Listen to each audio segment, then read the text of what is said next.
Dan Bisagni here, and I just wanted to say thank you for all of your comments, questions, and recommendations on my first video. I especially wanted to thank Micah, Daniel, and Naomi personally for your recommendations and your comments about the helpfulness of the last video. I am very encouraged by that. Please keep those comments coming. And so video 1 was called 2 Easy Ways to Create a Strong Password. If you have not seen that video, I'll leave a link in the description of this video so that you can go see that. That video is very helpful, and as I've said before, all of the major topics that I'm going to talk about interconnect with each other. We're actually going to use some of the principles from the last video in this video in order to secure part of your network. My goal is to teach people how to go from a place of fear about the technology that's in their home to a place of understanding your home information system. We all have fears about information systems. Fear that we will be hacked and scammed really badly. Fear that our personal information will be stolen or lost. Fear of losing some data that's very important to us, like photos or family videos. Fear that someone might be using my Wi-Fi connection. Fear that your internet service provider might be watching your traffic. We all want to understand the technology in our homes and know that it is safe. That is what I want for you. I want you to be able to say, I did my best to take precautions and I am not the easiest target. So again, my name is Daniel Bisagni. I have been working in the information technology field for 10 years now. If you watched my last video, I said 9 years, and that's correct. I just passed my 10-year mark this past January. I am a systems administrator at a major hospital corporation here in the United States, and my primary job is to translate what technical people say, engineers and information architects, and translate that into plain language. In short, I am an information technology translator. So what are we going to learn today? We're going to learn about networking. And I'm going to continue the home illustration that I started in the last video. You remember, I said the password is the front door to your home information system. And that is still true. And that will hold true here as well. In this case, I made a floor diagram of a home. This will help us understand a little bit about networking in normal terms. The first thing I want you to see is that there are different rooms. Here's a room, and that room is your iPad. Here's a room, that room is your smartphone. Here's a room, that's your PC. Here's another room, that's your Mac. And here's the last room. This is your smart devices in your home. A network is much like a home in that there is a central way to connect each of these devices. And that's called a router. Here, the hallway, I have in parentheses, router. And it's because if the iPad needs to talk to the Mac, it has to go through the router in order to do that. Sometimes it will go through the cloud, but that's a different conversation completely. Just to stay simple, we're just going to say the router would route that information to the Mac. Now, we don't want people just walking in and out of our homes without some sort of barrier. And that barrier is generally called a firewall. So here, I wrote outer wall and front door is a firewall appliance. Now, the reason why I said that is there's 2 types of firewalls. There's also a software firewall. Your Windows operating system has a firewall on it, and it will protect your computer from people just walking in. So there's software firewalls, but there's also a firewall appliance. Now, the router you have in your home is probably provided to you by your internet service provider. And what is your internet service provider? Well, they're the guys you pay for internet service every month. And the way I like to look at that is that's the driveway connecting you to the internet. And that connects the public lands of the internet to the private lands of your home network. Now, the key to a firewall is setting it up properly.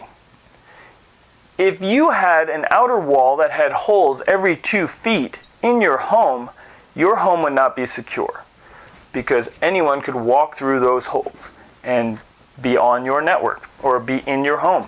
The same is true with a firewall. If a firewall is not configured properly, it will not be effective in keeping people out of your home network. Now, I hope that's helpful. That is a good way to look at your home network in a simple illustration. Now, there are 2 things that you can do that is very simple that allows you to secure part of your home network. The first thing is creating a strong passcode, and this is generally for Wi-Fi. I say that because a lot of your networking problems can be solved by running network cabling from your router to each of your rooms. Wi-Fi is a wireless way to do the same thing, but it is susceptible to interference, like running your microwave or other Wi-Fi routers and their signals in your area. But a good way to think about the Wi-Fi passcode on your router or your hallway is it is the front door. It allows people in, allows them to set up rooms, and allows them to monitor what's going on here if they have those types of skills. So creating a strong passcode is very easy to do. If your internet service provider provided your router, you can just call them, and usually they can remote into that router and they can set your passcode for you. And then you can use the principles you learned in the last video to create a strong passcode for your Wi-Fi system. And make sure you're using WPA2 as your Wi-Fi protocol. And it's usually called home. Currently, that is the most secure. It's not 100% secure, but it takes a long time to crack that protocol. Okay, the other thing that you can do that's very easy is utilize OpenDNS.com. OpenDNS.com allows you to build a free account, and this is really interesting. It is a content filter. It will allow you to set what types of content you want people using on your internet. There's another neat aspect of this. This system runs outside of your home network. It actually runs right about here.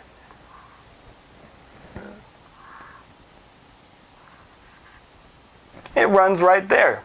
And what it does is it inspects all your traffic from your internet service provider into your home and allows you to filter out things by topic so that you don't ever have to see them. Whatever it is that you do not want coming into your home, you can actually utilize OpenDNS to filter that out before it even gets there. Very easy to use. You just have to create an account with a strong password and store that password somewhere safe, like the password wallet we talked about in the last video. But yeah, that is a great thing that you can do that will allow you to filter your content.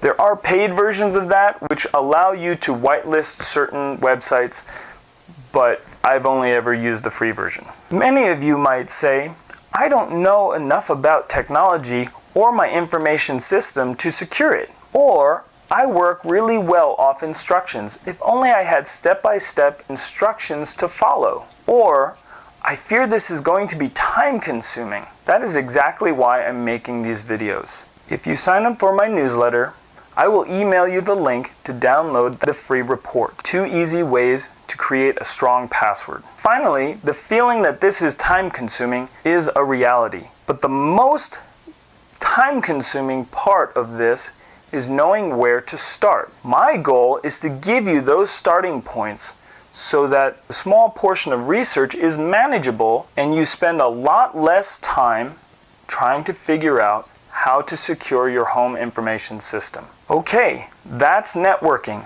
In my next video, we're going to talk about storage and backups.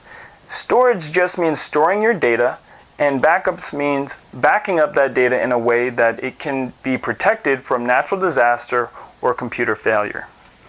Thank you so much for watching this video.